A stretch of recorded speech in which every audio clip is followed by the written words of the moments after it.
All right, so here we're picking up. We're kind of calling this part two to the physical preparation for sport. So if you were in class or saw the previous part of this, depending upon when this is being recorded, this is where we actually did cover this point in class, but I'm going to revisit it and just kind of pick up from there.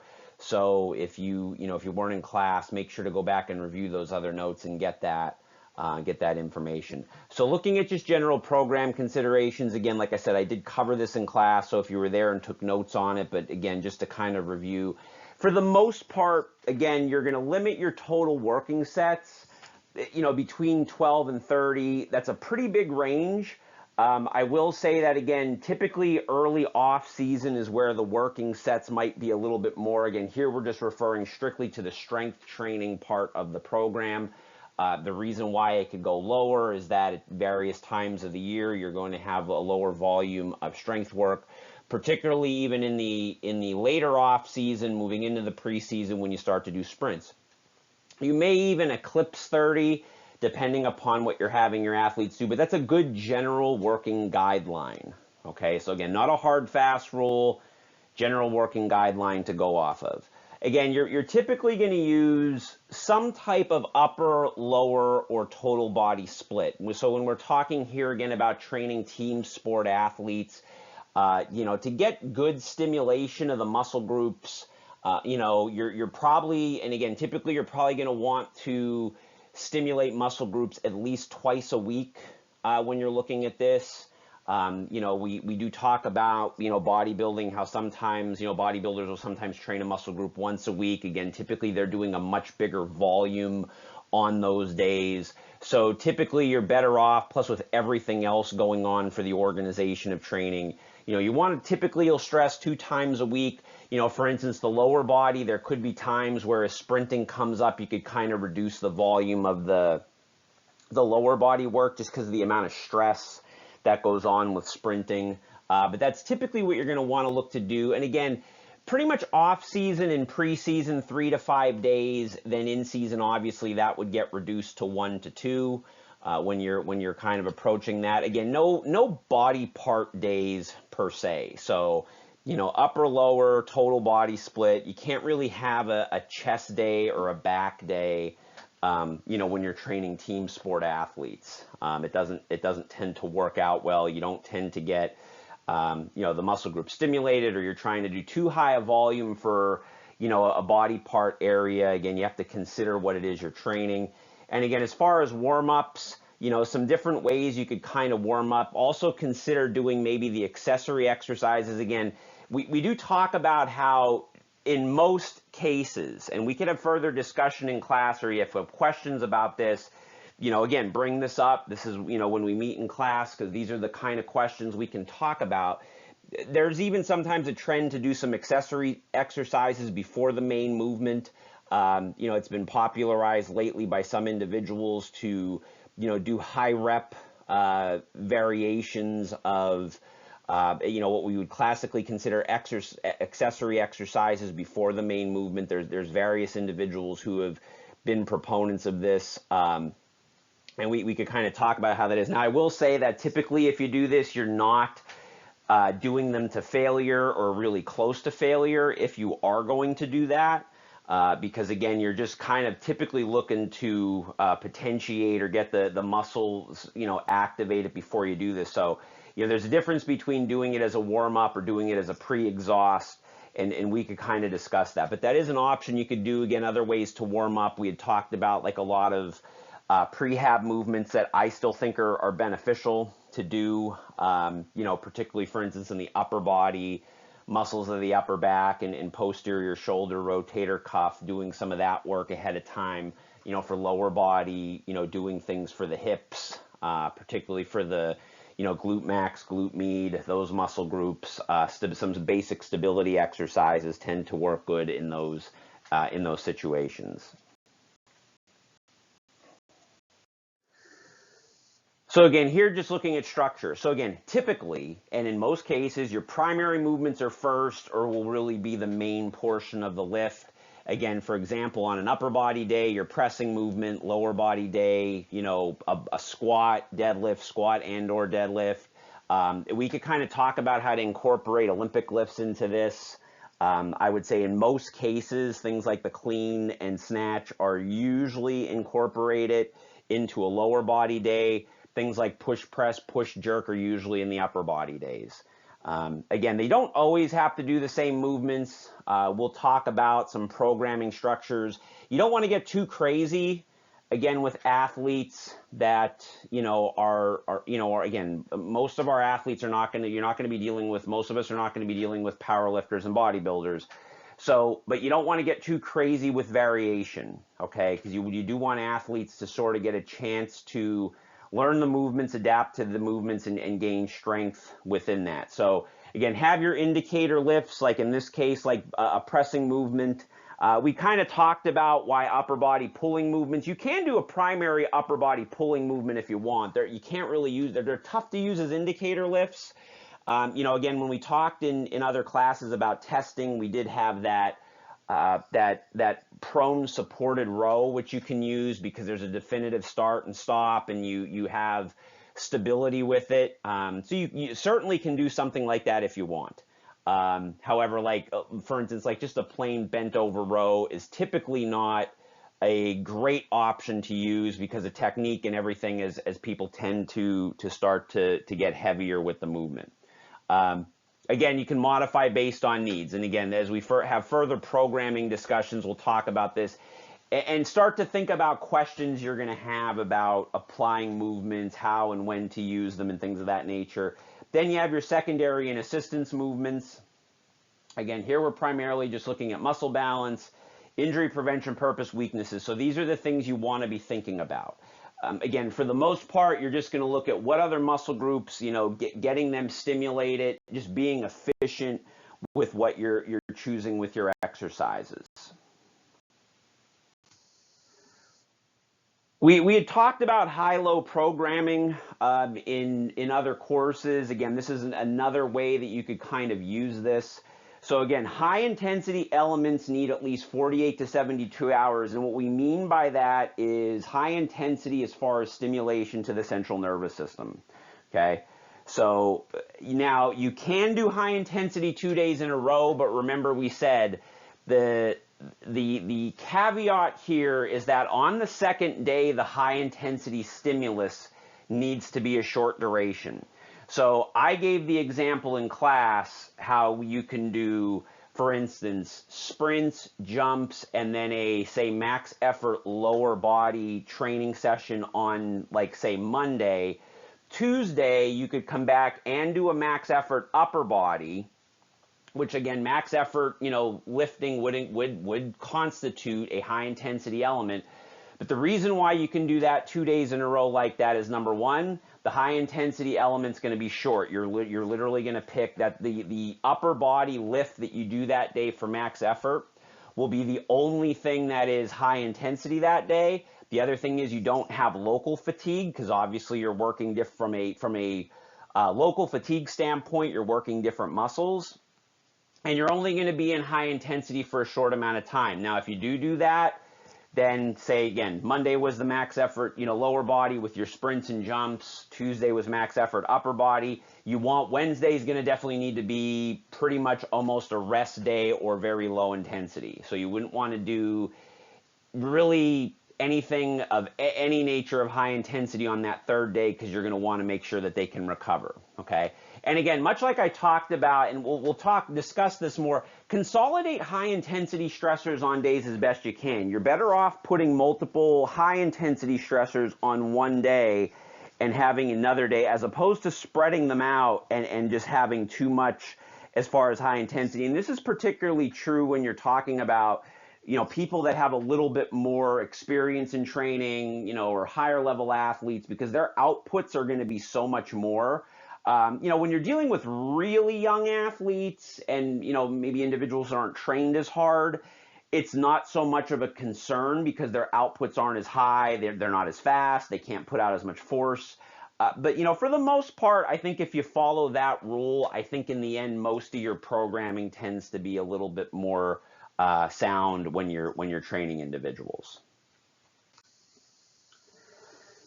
So now turning to speed, agility, and reactive work. So again, we kind of talked about the strength work, and again, covered some basic foundational stuff with that. Now we look at the speed, agility, reactive portion. So again, a strength foundation is always important. And then this goes for speed too. Now again, you have to have some sort of a foundational element of strength, because if not, you're not going to have those force producing abilities, okay? It doesn't make strength training per se more important. Again, I think strength and conditioning for what we don't consider strength sports, those being Olympic weightlifting, powerlifting, bodybuilding, it's not that the weight room's not per se the most important thing at any one time, but you need to have a strength foundation, so you can't ignore it either.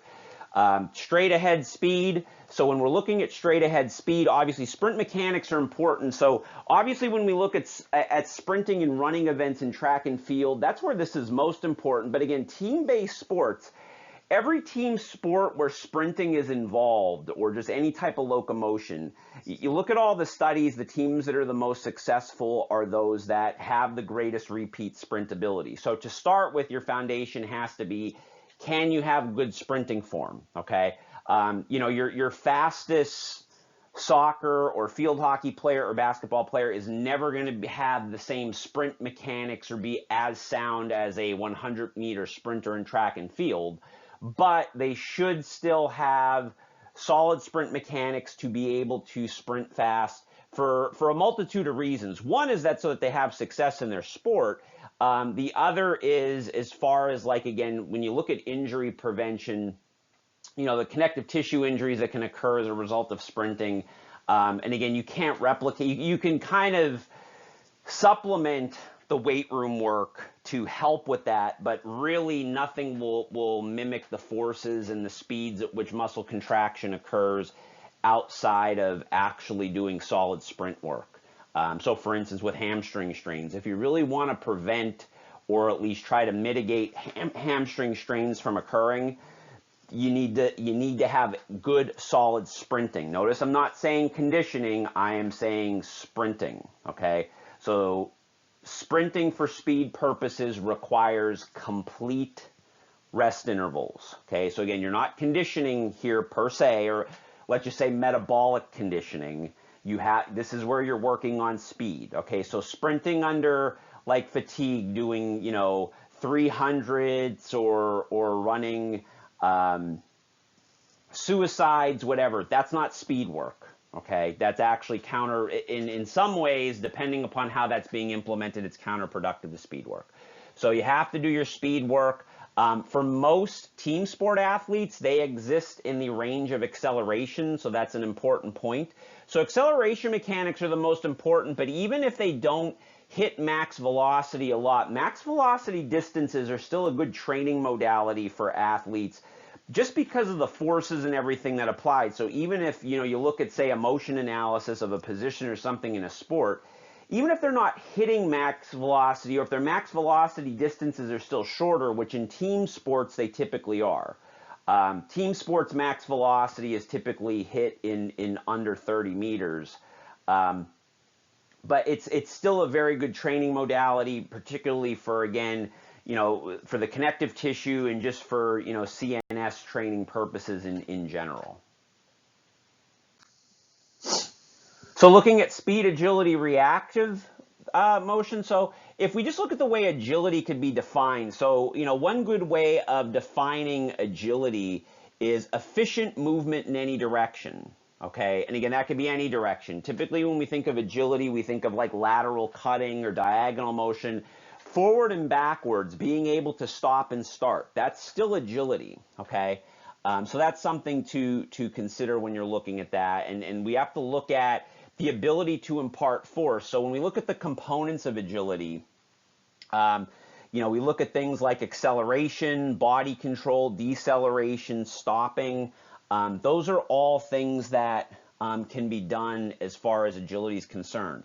So some of the things that we classically think of as promoting agility really don't. Again, I bring this up all the time, and some of you may even kind of chuckle a little bit as I'm saying this, but again, the agility ladder is kind of a misnomer because tapping your feet through ladders does not promote agility. Again, if you look at the kinematics and kinetics of when someone has to stop and start, nothing is replicated through a ladder when you do that. Again, there are purposes for the ladder that you can potentially get benefit from. But as far as your stopping and starting, number one, and one of the big things with agility is also the reactive ability. So, even change of direction drills, you're still missing that reactive component. So say you do a 5-10-5 pro agility, okay? So everybody knows what the 5-10-5 pro agility is. If we look at, so I'm going to draw cones. So this is just a very basic, and again, this is a good drill, but we think of the shortcomings. So you start here in the middle, you go to a cone, you go to the other cone, and you run through the middle, okay? Great for change of direction mechanics, teaching you how to apply force, but think of what's missing here. What's going to be missing is the ability to react to something. So again, if you really want to come full circle with your agility work, athletes have to be able to react to an outside stimulus in order to do that. So as we're kind of moving on and talking about this, think of ways that you can maybe even change this drill in order to do that and kind of create that. Some other things you can do to kind of achieve agility and be mindful of is, again, just even working in the weight room, incorporating isometric eccentric contraction into your programming. I talked at length about how particularly obviously for the lower body, doing eccentrics and isometrics and how that can potentially translate over into agility work. So if you think about just a basic change of direction, what do you have? You have deceleration, which is slowing down, eccentric contraction. You have stabilizing, isometric contraction, and then you have reacceleration, concentric contraction. So those contractions connect. So, again, not to the same degree, but if you kind of do things in the weight room, there can be a little bit of carryover, and there's been some experiments that have been done that have kind of shown this. I think I've talked about how, with a group of baseball players, they did that where they had a bunch of players do, I believe it was the 5-10-5 pro agility, and others didn't do the 5-10-5 pro agility except for at the beginning of the experiment at the end, but they did isometrics and eccentrics focuses on their lifts, and they had better outcomes than the individuals that actually did the agility drill. So something to consider, and just again understand and being able to make those connections between the muscle contraction and kind of the phases of agility, if you will. So another thing is to think of with reactive ability is just jumps. And again, so your plyometric, so I'm going to suggest, again, in the textbook, there's a very good section in the textbook where they actually classify a bunch of different jumps. So we should all know what kind of constitutes these particular jumps and kind of know some examples. So make some notes for yourself to kind of go back and do that. We've covered that in the 260 class. Again, if you haven't looked at that or you forgot, go back and kind of take a look at that. But that's something you want to consider, again, and understand that depth jumps, so we see depth jumps on there, they are the most aggressive form of plyometric, but create a very good stimulus. So something very good to use, but you have to use them carefully. One of the ways that you could determine depth jump height, so you just basically start with an 18-inch box. Well, first find their regular vertical jump measurement, however you're going to do that. So have them do a vertical jump from the ground. Then start at an 18-inch box and have them do a depth jump. And if you're not, everybody I think should be familiar with a depth jump. If you're not or you forgot, go back and look at the depth jumps in the textbook. But see if you can at least reach the same height with the depth jump that you did with your vertical jump off of the 18-inch box. Okay, and then if you fail to reach that, so let's say someone, you test their vertical jump and then you test their jump and see if they can't hit that, you have to either lower the box, or you might have to work more on strength development, because it could be a sign that maybe they just don't have, or they're not advanced enough to do a depth jump. So, and you might even be able to see that as they're landing. If someone's having to land and really gather themselves, then the box is too high. So that's kind of another thing. You know, if they can hit that, or possibly even get higher, you could then increase the height of the box. They suggest increase the height of the box by 6-inch increments in the text, so make note of that. But I would say that if you do that, that's kind of a big jump from my perspective. I mean, again, just kind of know that. But again, you could raise and lower it as you see fit, but, you know, use some judgment with that as well. As far as the volume, again, it's going to be dependent on other training variables, and that's something that we talked about. Again, you're not going to, chances are you're not going to be doing just one type of training with athletes. So you do have to consider what some other variables that you're looking at with that.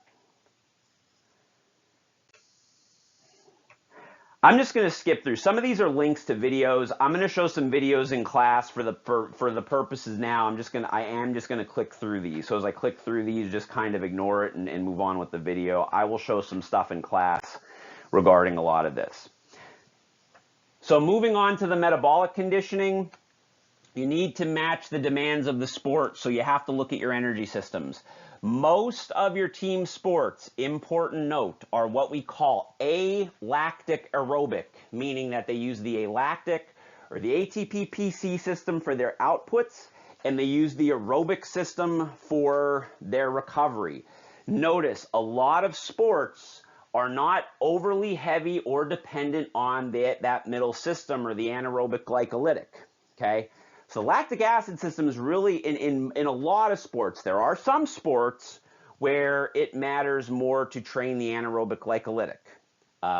Ice hockey, for instance, is one where that would come into play.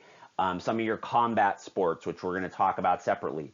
But for the most part, when you look at a lot of your team sports, it's the ATP, PC, and the aerobic system, again, just in varying amounts, okay? So like, for instance, on the one extreme end, if you took baseball is very heavily reliant on the ATP PC. Having a good aerobic system is still very important in baseball for, you know, for specific purposes, particularly for just maintaining the effects of a warm-up, because there does tend to be more standing around and inactivity versus, say, the application of the aerobic system in, say, something like soccer, okay? So we have these three energy systems, again, short duration, medium or middle duration, and then long duration. Again, in this particular class, by the time you get here, you should have a pretty solid understanding, and we are going to do a little bit more with the metabolic conditioning. But in the meantime, it probably wouldn't hurt just to kind of poke around or think of some questions related to them in case there's some misunderstandings. So weekly schedule considerations, and I kind of led into this a little bit with some of the talk. And again, please, like, when we have time in class, or if you have questions, please ask, okay? Again, this particular course, I'm really kind of hoping that it's sort of peaking of your education and knowledge towards this. So I'm hoping that people start to think of questions. So when we look at jumps and plyos, again, typically about 1 to 2 times per week. And you're usually going to do this before lifting. So for example, prior to a lower body strength workout, you can do this.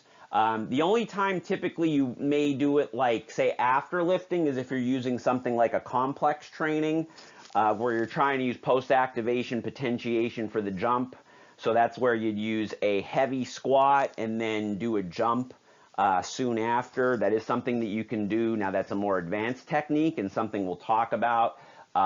There's even the French contrast training, which over the last couple years has become, and we're going to talk about that as well, has become very popular, where you kind of intermix doing heavy strength training with various jumps and different types of things within a circuit.